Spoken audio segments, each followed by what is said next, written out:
In the quiet suburbs of Orlando, Florida, on January 24, 2006, a young woman's life vanished into thin air. Jennifer Kesse, a 24-year-old woman with a promising career, was last seen by her boyfriend, and by the morning, she was gone. What followed was a case that would baffle investigators, leave her family and friends desperately seeking answers, and leave a mark on true crime history. Jennifer's disappearance remains unsolved, and nearly 2 decades later, the mystery still looms over Orlando. This is the story of a woman, a case, and the haunting questions that still linger. Jennifer Kesse was a bright, young woman who had it all: youth, beauty, ambition, and a promising future ahead of her. Born and raised in Tampa, Florida, Jennifer had moved to Orlando after graduating college with a degree in finance. She was living independently in a chic, modern apartment complex called the Mosaic at Millenia. With a steady job at Central Florida Investments as a finance analyst and a boyfriend, Rob Allen, Jennifer was carving out a life for herself. She was a loving daughter, a loyal friend, and someone who always had a positive outlook on life. She had been on a short vacation to Fort Lauderdale and had just returned to Orlando on the night of January 23, 2006. She spoke to her boyfriend, Rob, that night, and there was no indication anything was wrong. She had even made plans to meet with a friend the next day. Yet no one could have foreseen what was to come. On January 24th, Jennifer didn't show up to work. Her boyfriend, Rob, was the first to grow concerned. He called her multiple times but received no answer. Thinking she might be asleep, he decided to wait. By the afternoon, still no word from her. Rob drove to her apartment and used his spare key to enter. What he found was unsettling. Jennifer's apartment was locked from the inside. There were no signs of a break-in. Her purse, keys, and cell phone were all missing, but her car was parked right outside. An odd detail, considering she had planned to go to work. He immediately contacted her family. Her parents, who lived in Tampa, rushed to Orlando, and the police were called. It didn't take long for Jennifer's loved ones to sense something was terribly wrong. She had not just disappeared. She had vanished without a trace. The apartment was eerily quiet. The door was locked. It was as though Jennifer had simply evaporated. As investigators began to search for answers, they focused on Jennifer's apartment complex's security cameras. What they discovered was both intriguing and unsettling.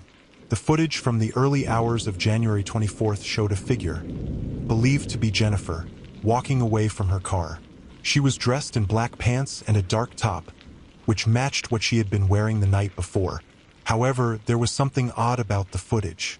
The person in the video was walking unusually, almost stiffly, and their face was obscured. The most shocking detail was that the figure seemed to be moving in a controlled, deliberate manner, as though they were being led by someone or something. The investigators could not confirm whether it was Jennifer herself in the video, as the footage was blurry, but this was the last known sighting of her. If this was Jennifer, the question became, where had she gone, and why was she walking away from her car? Theories began to swirl. Was she coerced? Did she leave voluntarily? And who was this shadowy figure? The fact that she appeared calm and not in distress raised more questions than answers. But this was the last footage anyone had of Jennifer. Days turned into weeks, and the investigation into Jennifer Kesse's disappearance intensified. The Orlando Police Department, along with the FBI, began to look into all possibilities: abduction, voluntary disappearance, or something else. Jennifer's family and friends held out hope that she was alive, even though every day brought more heartache. Her parents, Joyce and Drew Kesse, never gave up on the search, even when it seemed like all leads had gone cold. One of the first theories was that Jennifer had been abducted by someone she knew, perhaps a colleague or someone from her personal life. Her boyfriend, Rob, was quickly cleared of any involvement. Investigators also looked into Jennifer's past relationships and acquaintances, but no concrete evidence linked anyone to her disappearance. The police expanded their search to the area around her apartment complex, talking to neighbors, reviewing phone records, and looking for any sign of her. They even investigated the possibility that Jennifer had been kidnapped by a stranger who knew her routine, since she lived a fairly predictable life. Still, no witnesses came forward with any helpful information. Jennifer's family, especially her father, Drew, was concerned that the police investigation wasn't being handled with enough urgency. They felt that the case was being treated as a simple missing persons case when, in reality, it was becoming clear this was something far darker. Neighbors reported strange happenings, noises late at night, people watching the apartment complex, and other signs that suggested something sinister was at play. But no one had seen anything concrete, and no one could offer any definitive information. As time went on, a theory began to take hold among Jennifer's family. Was she targeted by someone who had been watching her for days, maybe even weeks?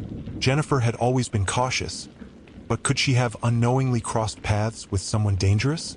A new twist came when investigators revealed a crucial piece of evidence: the surveillance footage of a man in his 40s or 50s, wearing a baseball cap, who appeared on the same security cameras around the time Jennifer disappeared. This man was seen walking in and out of the apartment complex, acting suspiciously. The man never interacted with Jennifer but was noticed on the property multiple times. Despite attempts to identify the man and question him, no one was ever able to locate him, and no connection between him and Jennifer was ever established. This man became a key figure in the investigation. Was he the one who lured Jennifer away from her car? Was he a stranger or someone who had been watching her? As the years passed, new theories emerged. Could Jennifer have been targeted as part of a larger pattern of disappearances in the Orlando area? Similar cases of missing women had occurred in Florida, and some speculated that Jennifer might have been abducted by someone with a history of such crimes. But there was no hard evidence to suggest a serial abductor was responsible. The most shocking theory, however, was that Jennifer's disappearance could have been connected to human trafficking.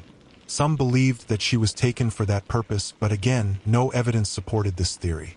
The lack of a body, no ransom demand, and no clear suspect made these theories difficult to prove. All efforts, Jennifer Kesse's case remains unsolved.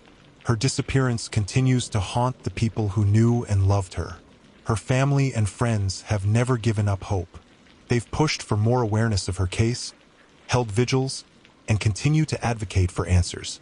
Yet, after nearly 2 decades, the mystery of what happened to Jennifer Kesse still remains unsolved. Could someone out there know the truth? Was Jennifer lured into something she didn't see coming? Or was her disappearance part of a larger pattern of crime? Was it a random act of violence, or something far more sinister? Only time will tell if new evidence will finally shed light on one of Florida's most haunting unsolved mysteries. For now, Jennifer Kesse's name lives on as a symbol of the many victims who remain missing, whose stories deserve to be heard, and whose mysteries demand to be solved. And for her family, the search for answers continues.